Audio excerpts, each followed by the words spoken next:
buenos días.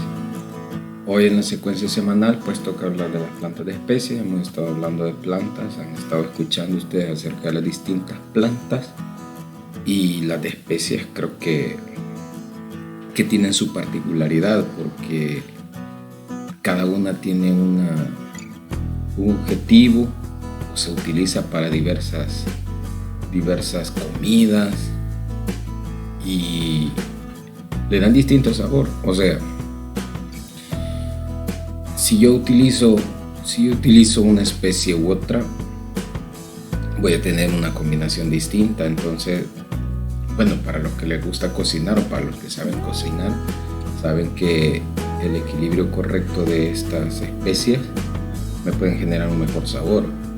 Para poner a marinar carnes, por ejemplo, pues se pueden divertir a lo máximo, pero lo importante quizá de todo esto es pensar en qué tipo de especie soy yo, en el sentido que yo estoy llamado a hacer una labor, a generar sabor a la vida, a ayudar a más personas.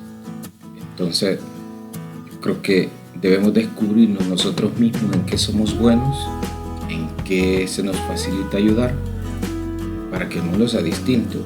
Y mucho se habla de cambiar el mundo y de hacer cosas grandiosas, pero basta con que cambiemos una persona, basta con que ayudemos a una persona para que el mundo de esa persona cambie.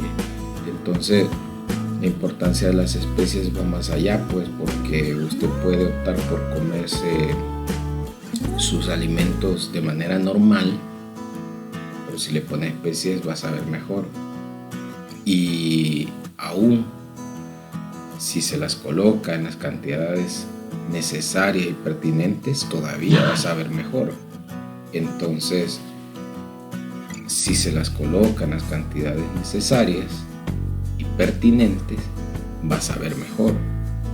Por lo tanto, creo yo que nosotros debemos ser como un cúmulo de especies también en nuestra vida, no para los demás. Yo he planteado que ayudemos a los demás y que tratemos de hacer algo más por alguien, pero también tenemos que empezar haciendo algo por nosotros mismos, darle sentido a nuestra vida, saber qué quiero, cuáles son las metas que quiero, en cuánto tiempo las quiero lograr, porque están en esa parte de la vida. Ya casi el año se cierra y ustedes tienen que empezar a proyectarse en que van para un lugar nuevo. La universidad es algo nuevo, no lo han visto, lo tienen que descubrir. Por lo tanto, tienen que encontrar, repito nuevamente la palabra, ese equilibrio para que su vida empiece a tomar sentido, el sentido que ustedes quieran, que ustedes decidan. Entonces este es el momento para forjarlo. Pues bien, esa es mi aportación respecto a al tema de hoy. Espero que algo tomen y algo retomen, porque nosotros vamos a cambiar de tema. Ahora vamos a empezar a hablar del equilibrio químico. Vamos a tocar algunos conceptos generales, siempre como acostumbramos, a la parte teórica primero, y luego nos vamos a ir pues diversificando en cuanto a algunos cálculos que están ahí. No vamos a trabajar cosas muy difíciles en el equilibrio químico, pero sí es importante saber muy bien la parte conceptual para que podamos establecer ya esa parte conceptual en la práctica, en los ejercicios, para que sea mucho más fácil. Vale aclarar desde el principio que el equilibrio químico también es como el punto de partida para establecer o entender mejor la escala de pH también, que está relacionada. Entonces vamos a comenzar con las definiciones pertinentes. Pues miren, vamos a empezar platicando acerca del equilibrio químico, y es que el equilibrio químico a veces se confunde con la terminación de una reacción. O sea, yo genero una reacción química y aparentemente se termina, pero En muchos casos el equilibrio químico es donde se establece, cuando para nosotros aparentemente es la finalización de una reacción, es justamente el inicio del equilibrio químico. Porque fíjense que lo que dice acá, dice que ocurre cuando la transformación de reactivos a productos tiene en ese momento la misma velocidad que la transformación de productos a reactivos. O sea, si vemos aquí la imagen para que entendamos mejor y nos podamos proyectar. Aquí del lado izquierdo siempre hemos colocado reactivos y del lado derecho productos. Entonces, si lo vemos de esa perspectiva, sabemos que las reacciones siempre se mueven de reactivos a productos. Y cuando se terminan los reactivos, dijimos, cuando se termina el reactivo limitante, se termina la reacción y ahí debemos medir cuánto producto tuvimos. Pero en los equilibrios químicos, cuando se termina el reactivo limitante, ¿qué es lo que pasa? Se activa una reacción inversa y entonces los productos empiezan a generar reactivo nuevamente, de tal manera que cuando el producto vuelva a ser reactivo, ya habrá más reactivos para seguir formando producto y entonces se genera un ciclo de nunca terminar. Y cuando esas velocidades, o sea, la velocidad en el que el reactivo se transforma en producto, pero el producto vuelve a ser reactivo, entonces ahí estamos hablando de un equilibrio químico, o sea, donde no se puede apreciar en ningún momento alguna variación. No que aparentemente no pasa nada, pero aparentemente no pasa nada porque el reactivo en la misma velocidad que se convirtió en producto, el producto regresa esa conversión a reactivo. Entonces las concentraciones se mantienen iguales porque la velocidad se mantiene igual. Entonces, claro, al inicio las concentraciones pueden subir o bajar, pero llega un momento en que se detienen y ya no van a cambiar. No importa si una es mayor que la otra, pero el punto es que llega un momento en que ya no van a cambiar. Se van a mantener en la misma cantidad porque la velocidad de transformación, ya sea para productos o reactivos, se va a mantener constante. Ahora vamos a revisar otra definición que también es bastante parecida. Vean, también se puede considerar equilibrio químico cuando ocurren dos reacciones opuestas a igual velocidad, que es lo que les estaba explicando. Entonces se asume que se alcanza un equilibrio. Esta mezcla de reactivos y productos en concentraciones que ya no cambian son una simple mezcla nada más. ¿Ya? Entonces, pero la forma de simbolizar, la forma simbólica sería como lo están observando acá. Noten que es como una reacción normal. A más B genera C y D. Pero ¿cuál es la gran diferencia? Que tenemos una flecha de reacción normal hacia la derecha y una de retorno. Entonces una ida y una de retorno. ¿Por qué razón?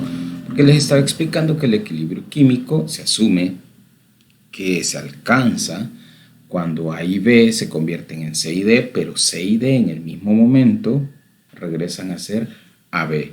Entonces, cuando se tiene la misma velocidad, cuando se ha alcanzado esa velocidad de retorno, igual que la de ida, entonces hablamos de un equilibrio químico. Y siempre lo vamos a simbolizar por esta doble flecha. Esta doble flecha debe estar presente en todas las reacciones que se consideran equilibrio químico para identificar que hay una reacción directa, o sea, hacia la derecha, y una reacción inversa, que es la de retorno que les estoy hablando. Pues bien, hay que tomar en cuenta algunos aspectos importantes también, siempre en lo teórico. Lo primero es que el equilibrio químico es un proceso dinámico, o sea, aparentemente, como les decía al principio, se puede creer, o al menos a simple vista se nota, que ya no hay cambios. Cuando los cambios se detienen, se asumen que hay un equilibrio químico, porque ya nada cambia, pero en realidad sí están pasando. La reacción se sigue manteniendo de reactivos a productos y de productos a reactivos. Microscópicamente sigue funcionando esa reacción y se va a mantener mientras yo le mantenga las condiciones correctas y necesarias para que esa reacción se siga dando, se va a mantener de manera indefinida.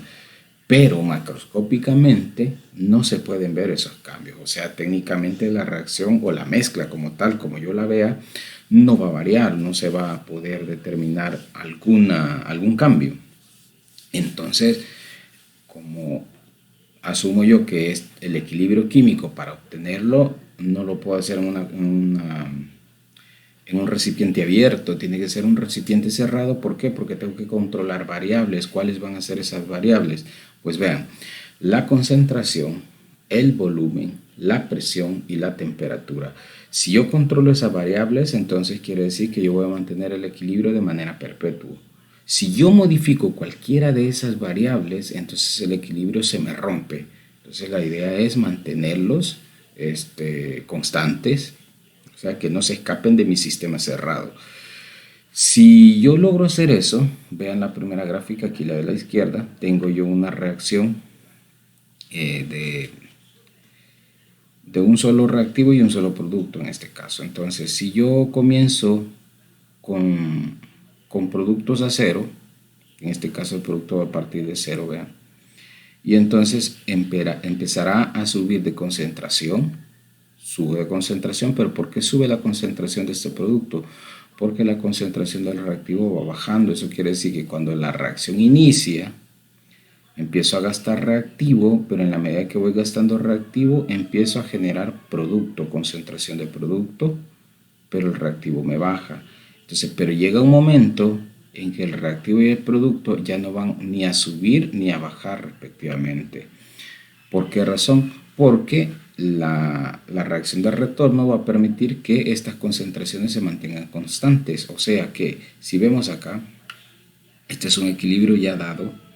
O sea, tanto el reactivo como el producto se mantienen constantes en el tiempo. O sea que desde un primer momento hasta un momento, no sé cuántos podemos generar, tiempo 1, 2, 3, los que ustedes quieran, pero si colocamos en un tiempo diferente al tiempo 1, notarán ustedes que las concentraciones tanto de productos como de reactivos se van a mantener constante. Ahora voy a aclarar algo.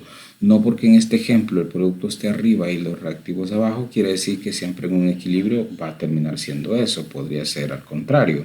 En este ejemplo tenemos que la concentración de producto terminó siendo mayor que la concentración de reactivos. Eso es lo que regularmente pasa, pero no todo el tiempo va a pasar así. Es más, yo lo puedo controlar también. Entonces, abajo tenemos una reacción ya más amplia en el tiempo, donde estamos generando las mismas condiciones. O sea, vean ustedes que empiezo con una concentración inicial de reactivo aquí, y al inicio de la reacción yo empiezo a gastar cantidad considerable de reactivo, empieza a bajar esa concentración. ¿Por qué? Porque se está gastando para formar producto, o sea, la concentración de producto empieza a subir. Pero llega un momento aquí en la línea punteada que, si se fijan, la concentración llega en ambos casos, o sea, tanto en reactivo como en producto, llega a un punto en el que ya no va a seguir ni subiendo ni disminuyendo. Eso quiere decir que se va a mantener constante en el tiempo, ¿eh? Y si yo mantengo las condiciones iguales, o sea, ya hablé de 4 factores, ¿verdad? Dije concentración, volumen, presión y la temperatura. Entonces, si yo mantengo esos 4 factores estables, sin cambios, sin variables, entonces quiere decir que el equilibrio se va a mantener por todo ese tiempo, por todo ese tiempo. Entonces, así es como se comporta un equilibrio químico, pero recuerden, es un proceso dinámico. O sea, estamos hablando aquí que es una situación en la cual hay actividad química, contrario a lo que se ve por nuestros propios ojos, pues lo vemos como que es algo que ya terminó, que está inerte, pero en realidad se sigue generando una reacción química. Entonces, ¿qué tipo de equilibrios existen? Pues los tipos de equilibrio que existen son 2, el homogéneo y el heterogéneo. ¿Cuál va a ser la diferencia entre ellos? Fíjense que esto es bien sencillo de notarlo. Hemos visto anteriormente el contenido de reacciones químicas cuando aprendimos a diferenciar las estructuras los diferentes tipos de reacción, cuando veíamos si era de composición, descomposición. Entonces, allí aprendimos a usar los estados de cada uno de los reactivos y de los productos. Yo les mencioné en esa ocasión que esa información se las tienen que dar, no es que ustedes la tienen que saber. Entonces, igual aquí, para los tipos de equilibrio, yo necesito saber en qué estado se encuentra cada uno de los componentes de la reacción. Pero para eso se los tienen que brindar, o sea, es una información que les tienen que dar. Entonces, ¿por qué estoy hablando de esto? Porque miren, el equilibrio homogéneo, que es el primer tipo, se considera para aquellas reacciones en las que todas las especies involucradas se encuentren en la misma fase, o sea, estamos hablando del estado de la materia. Entonces, vean aquí, tenemos nosotros un equilibrio químico, aquí está la doble flecha, ¿verdad? Y en este equilibrio químico notamos nosotros que el único reactivo que está presente se encuentra en estado gaseoso. No me importa la estructura como tal de la reacción. Si se fijan, no me he basado yo en el tipo de compuesto, no me he basado en cuántos reactivos, cuántos productos, sino más bien que voy directamente a buscar los reactivos y vean, los reactivos o el único reactivo se encuentra en estado gaseoso. Ahora falta que ver los productos. Los productos también se encuentran en estado gaseoso. Entonces, como el único estado o la única fase presente en este equilibrio es el gaseoso, entonces yo asumo que esto va a ser un equilibrio homogéneo. Esa es la razón, homogéneo, porque solo hay un tipo de fase, ¿ya? Ahora, con el heterogéneo funciona, me imagino yo que ya entendieron la lógica, funciona de manera contraria, pues, porque aquí hay que buscar en la reacción de equilibrio, hay que buscar por lo menos dos fases en todo el equilibrio para considerarlo heterogéneo. O sea, si hay un gaseoso y todos los demás son sólidos, entonces eso es un heterogéneo. No importa cuántos encuentro yo de una fase distinta, con uno que haya distinto a todos los demás, entonces eso me hace un equilibrio heterogéneo. Por ejemplo, aquí tenemos un reactivo sólido, un producto sólido y dos productos gaseosos.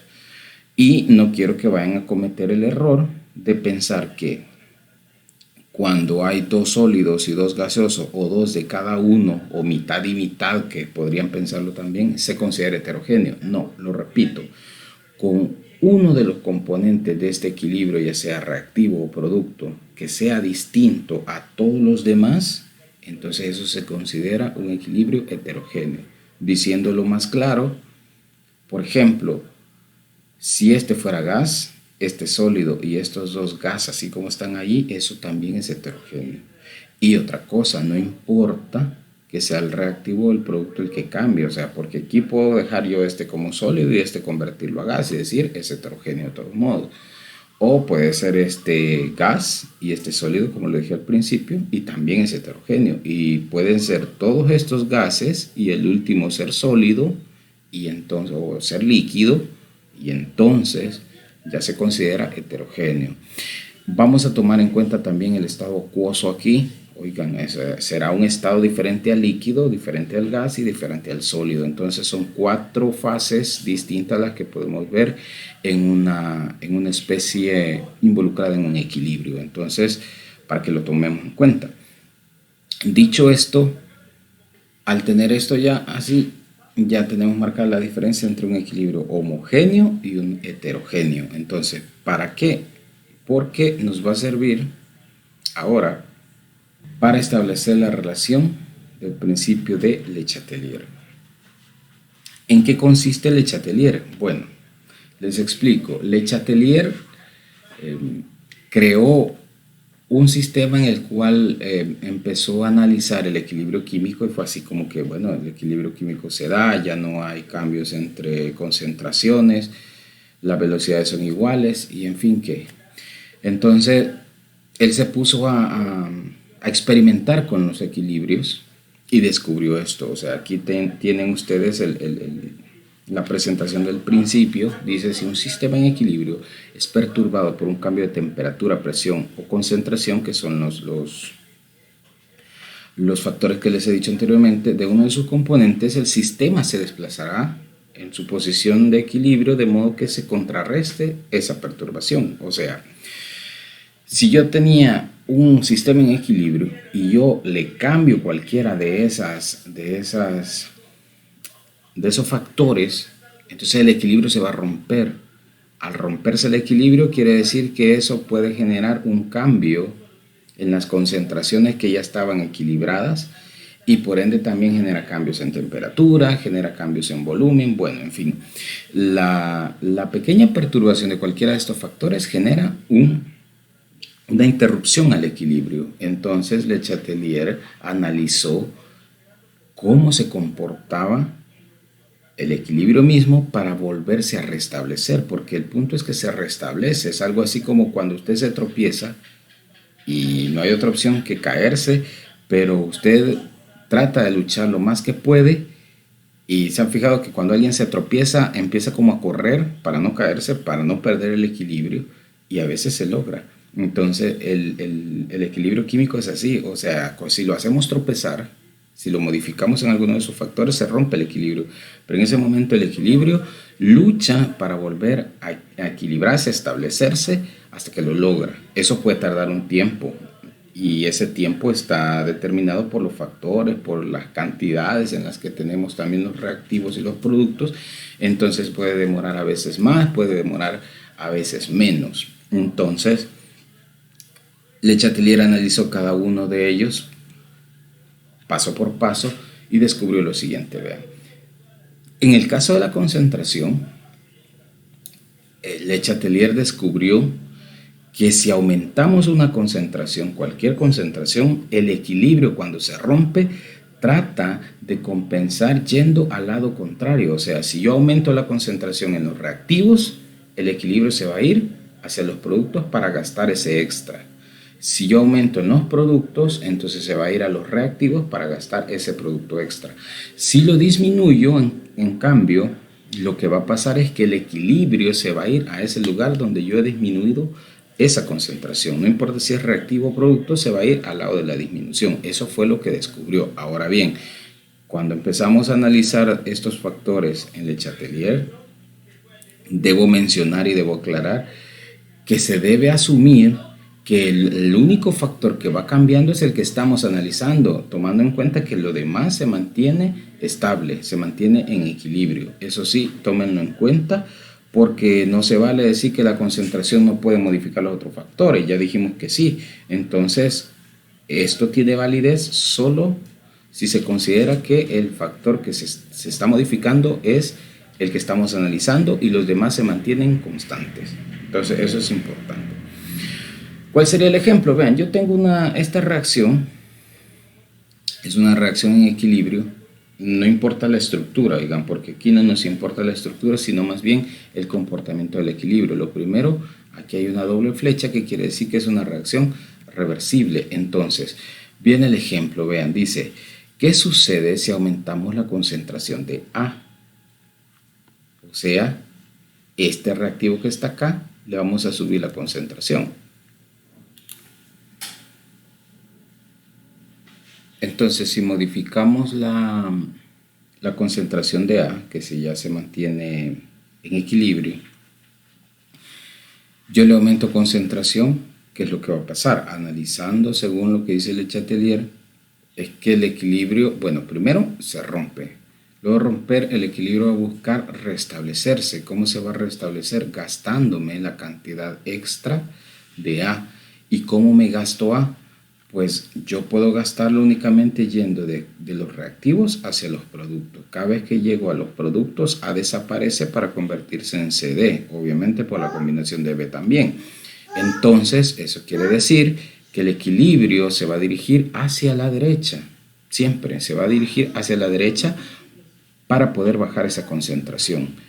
Y noten ustedes entonces que el análisis de esto es justamente lo que yo les estaba contando. O sea, la posición de equilibrio se va a mover para contrarrestar. ¿Hacia dónde?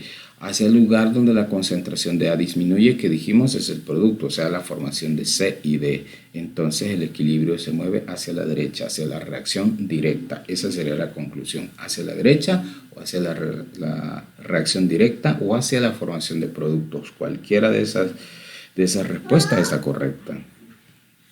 Ahora bien,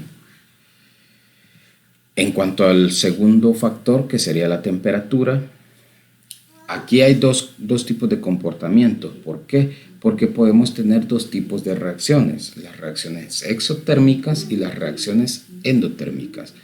Bueno, ya saben ustedes que las reacciones exotérmicas liberan energía al producirse y las endotérmicas absorben la energía.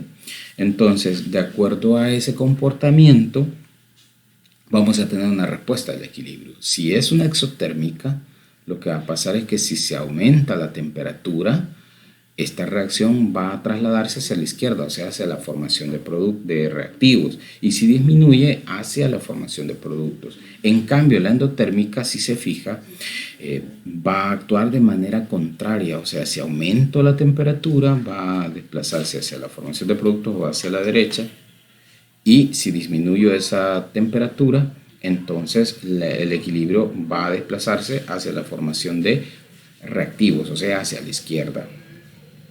Para que lo veamos mejor, vean.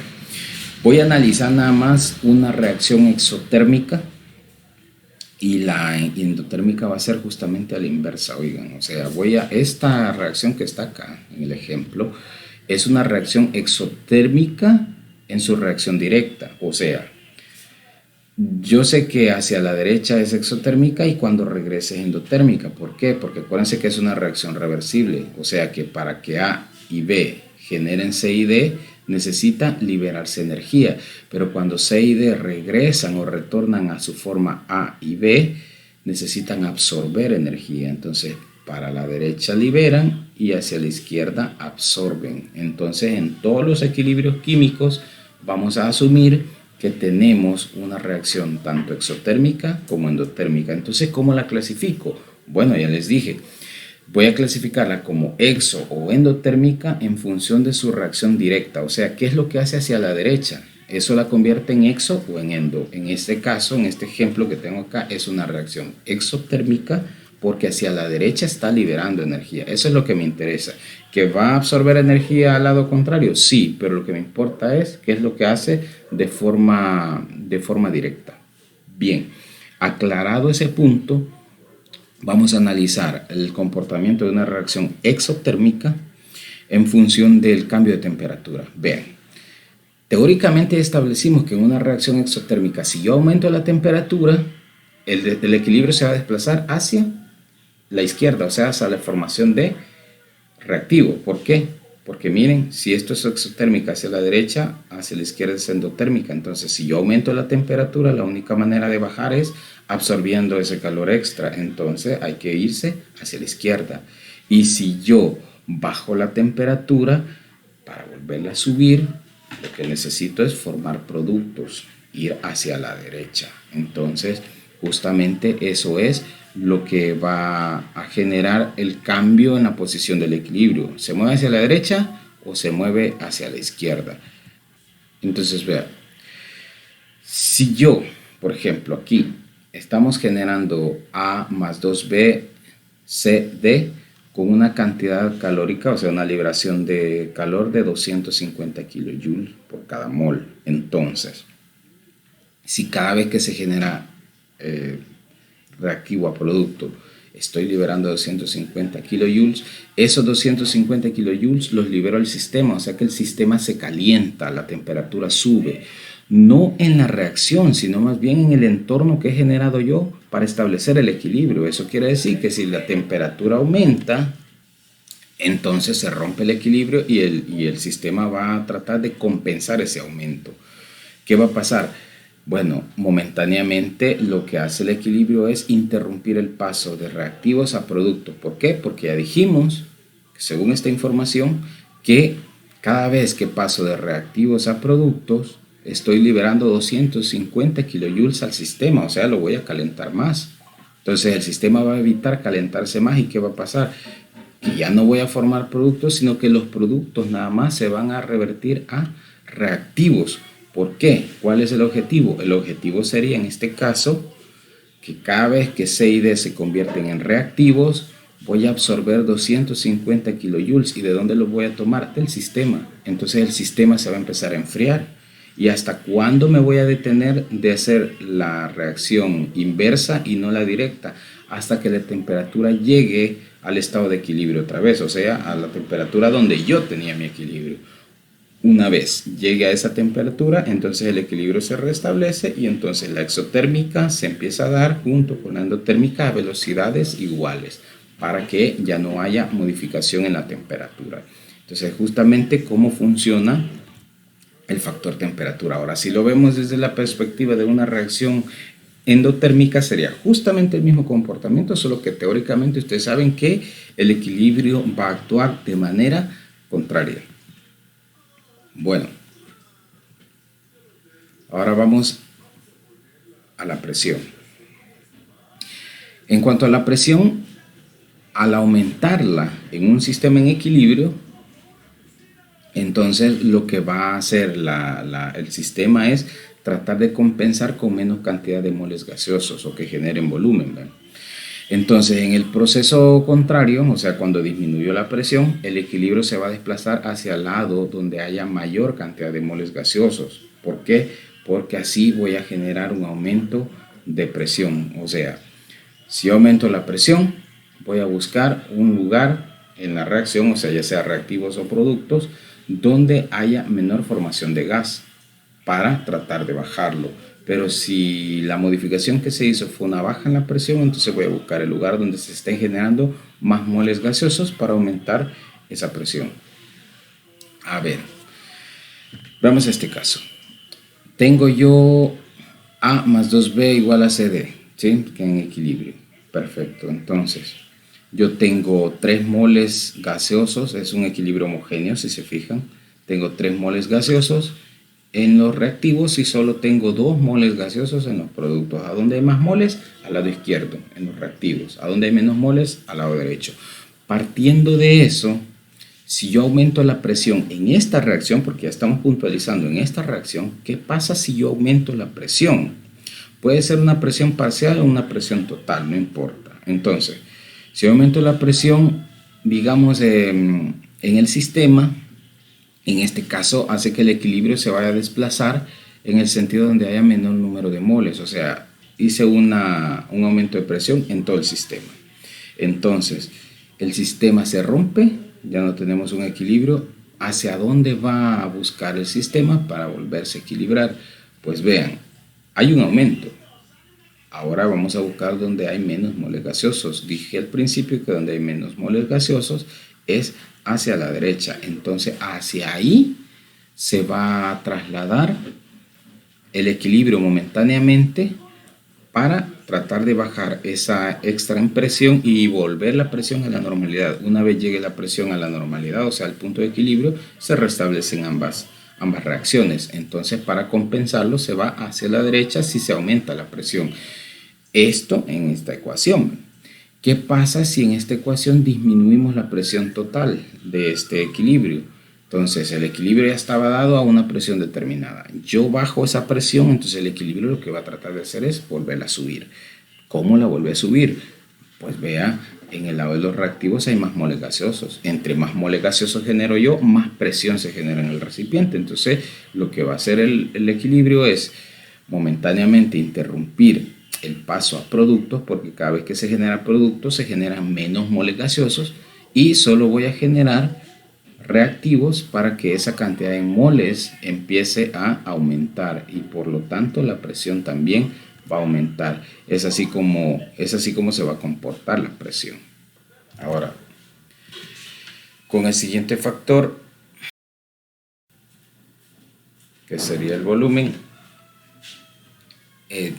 aquí va a actuar un poco contrario a lo que sería la presión, aunque la presión genera mayor volumen en este caso, pero como tenemos un recipiente, un contenedor con un volumen que yo lo puedo modificar, entonces asumiendo eso, vamos a establecer lo siguiente. Si se disminuye el volumen, el equilibrio se va a desplazar hacia el lugar donde haya menor cantidad de moles gaseosos, o sea, vamos a contrarrestar la situación. Si se aumenta el volumen, se va a desplazar hacia el lugar donde haya mayor cantidad de moles gaseosos. Esto para mantener la presión estable. O sea, un aumento en el volumen implica una baja en la presión. Entonces yo tengo que subir esa presión con la cantidad de moles gaseosos, y una disminución en el sistema, o sea, una disminución de volumen, genera una alza en la cantidad de presión. Entonces lo que yo tengo que hacer es bajar esa presión, y la única manera de contrarrestarlo es justamente así.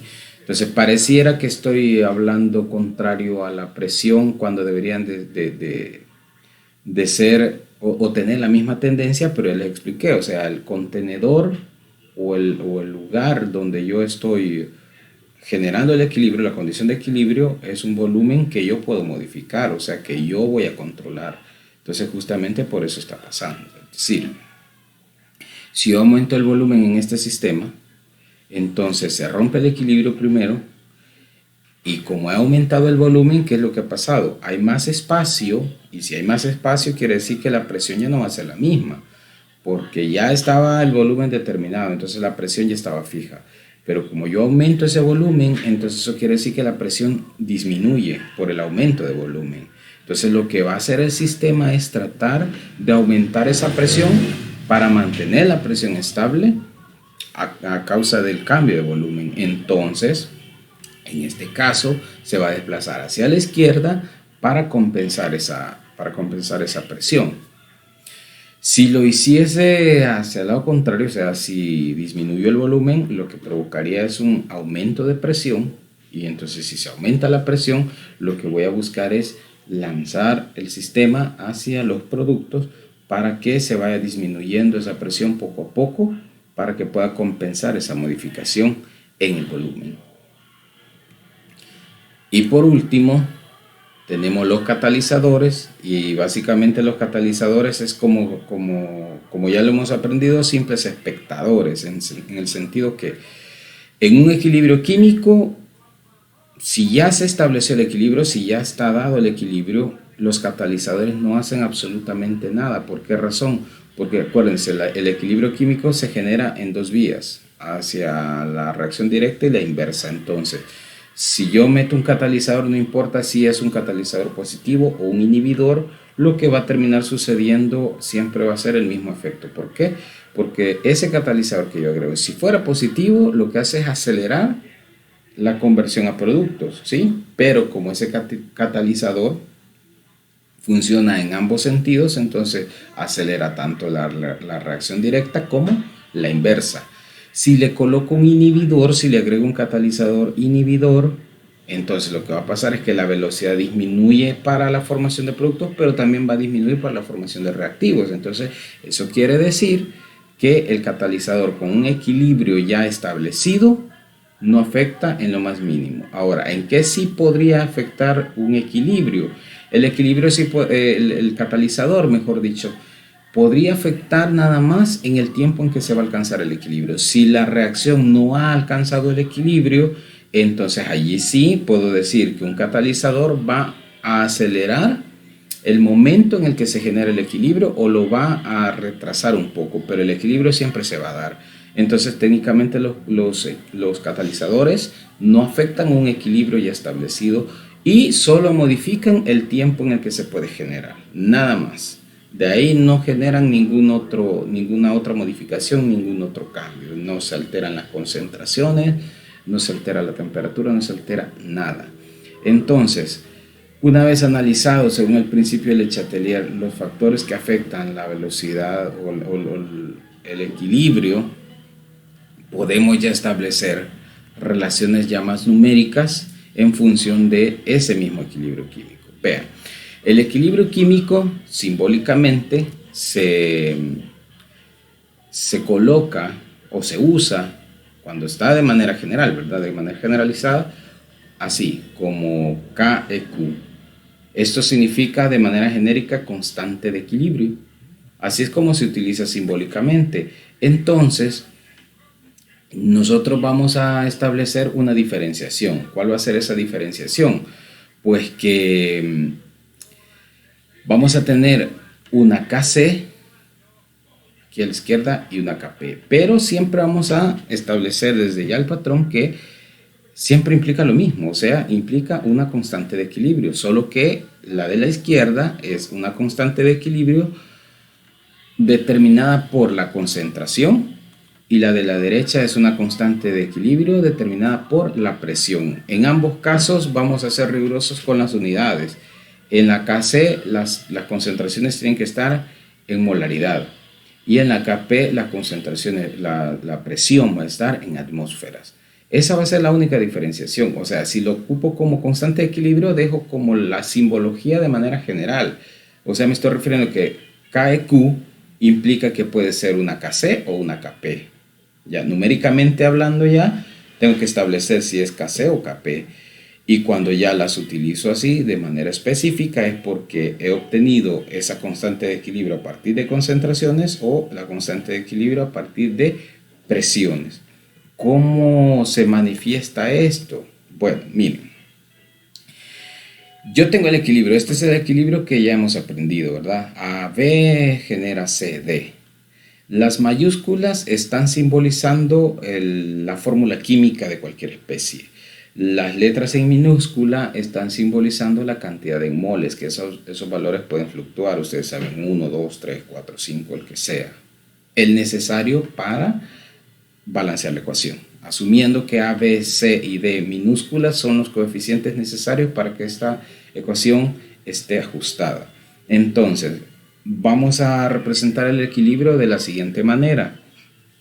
Como el equilibrio dijimos que es la igualación de la velocidad, o sea, la velocidad en la que se forma un producto es la misma con la que se generan reactivos, entonces tenemos que analizar las dos velocidades. ¿Y cómo se analiza eso? Pues obteniendo una constante. La primera constante que obtenemos es a partir de la relación de los reactivos elevados a sus respectivas cantidades en mol. O sea, esta es la sustancia A elevada a X cantidad de mol, que en tal caso, como les digo, puede ser 1, 2, 3, lo que sea. Entonces voy a tener el producto de estas dos sustancias elevadas a sus respectivas cantidades de moles. Y lo mismo voy a hacer con los productos C y D. Entonces sería elevados a sus respectivas cantidades en moles y esto me va a dar el valor de las dos constantes. O sea, esto sería el relativo a la velocidad 1 y la velocidad 2, velocidad de reactivos y la velocidad de productos. Entonces técnicamente son iguales. Pues asumiendo que la velocidad 1 es igual a la velocidad 2, como lo establece aquí, o sea, dicho de otra manera, estas expresiones que tengo acá, entonces al tratar de relacionarlas, cuando yo las relaciono, vean, yo voy a poner los factores similares al mismo lado, o sea, esta K2 se está multiplicando, la paso a dividir aquí, y este AB lo voy a pasar para el lado derecho para tener las constantes a la izquierda. El AB está multiplicando, pasa a dividir, entonces la expresión quedaría así: K1 sobre K2 es igual a las concentraciones de productos elevados a sus números de moles entre las concentraciones de reactivos elevados a su número de moles. Este K1 y K2, como se sobreentiende que es la misma constante porque estamos hablando de la misma velocidad, la convertimos. En lugar de tener esta expresión así, la vamos a convertir a KEQ, o sea, la constante de equilibrio de manera general. ¿Por qué? Porque no sabemos si la constante de equilibrio la vamos a extraer desde las concentraciones o desde las presiones.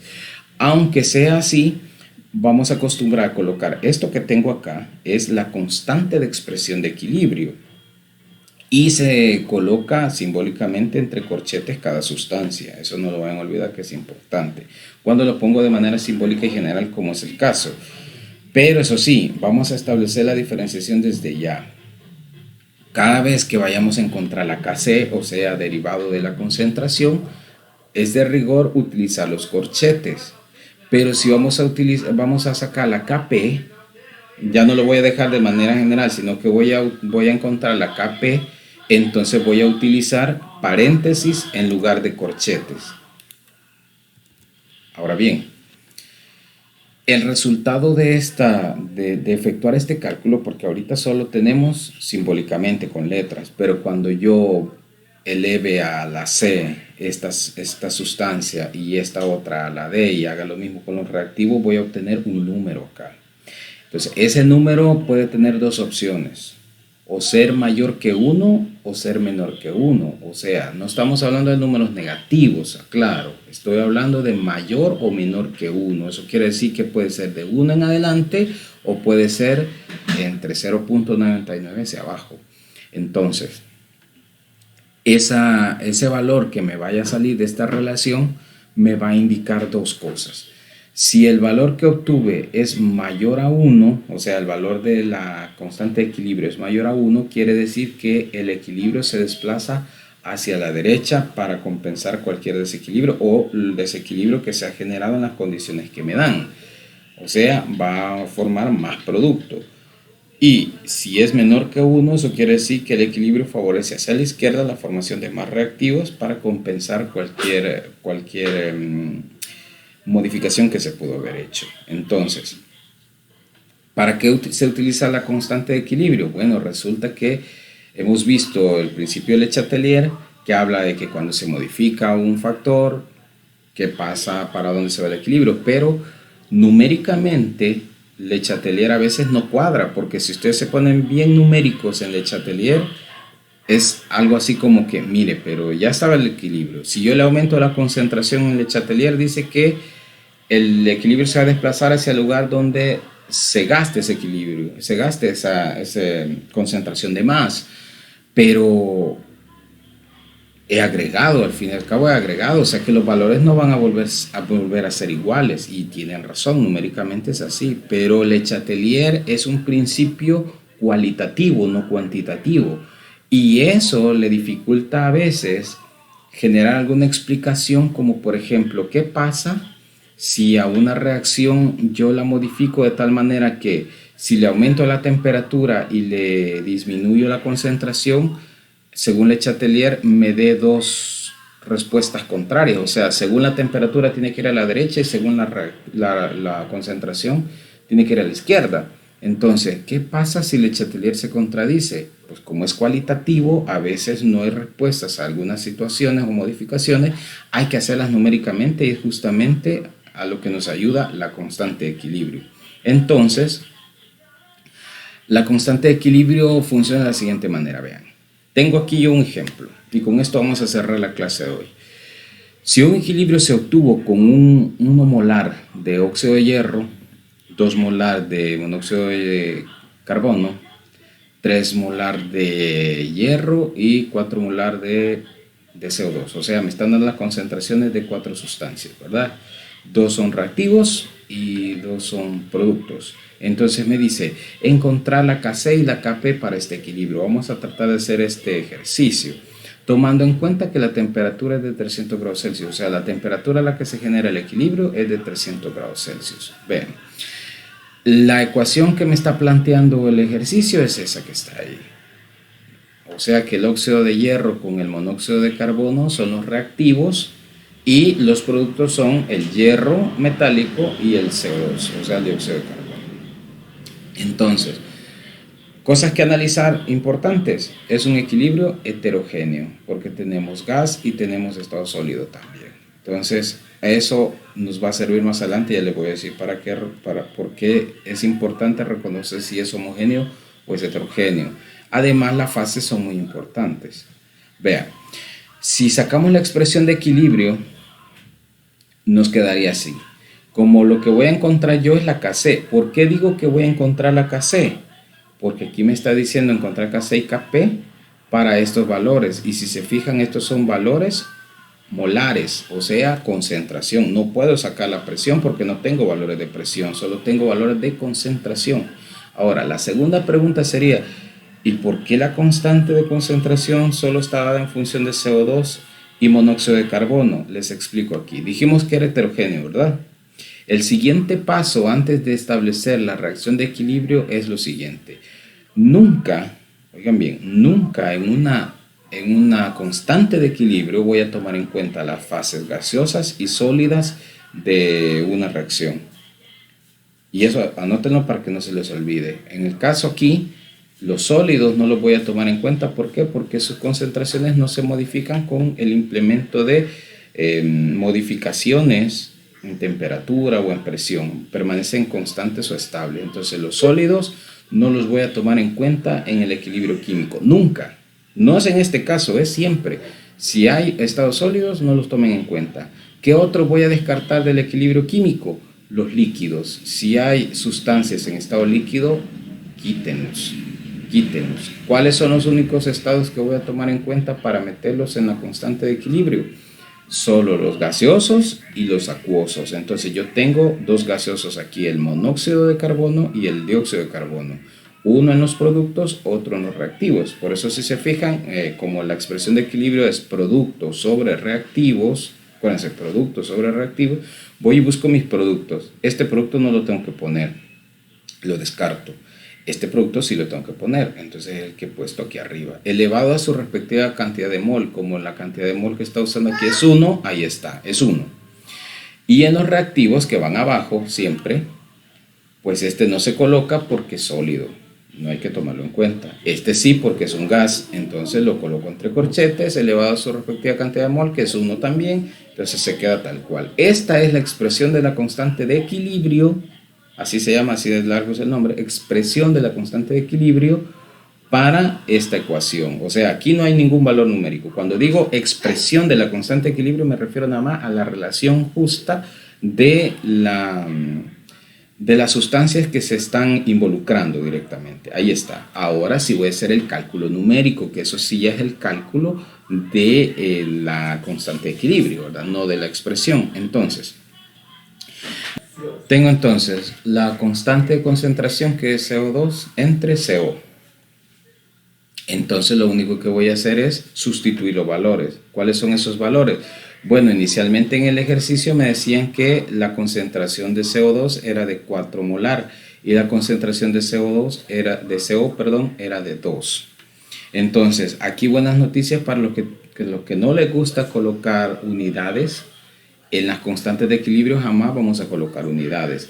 Las constantes de equilibrio son adimensionales, no las voy a colocar.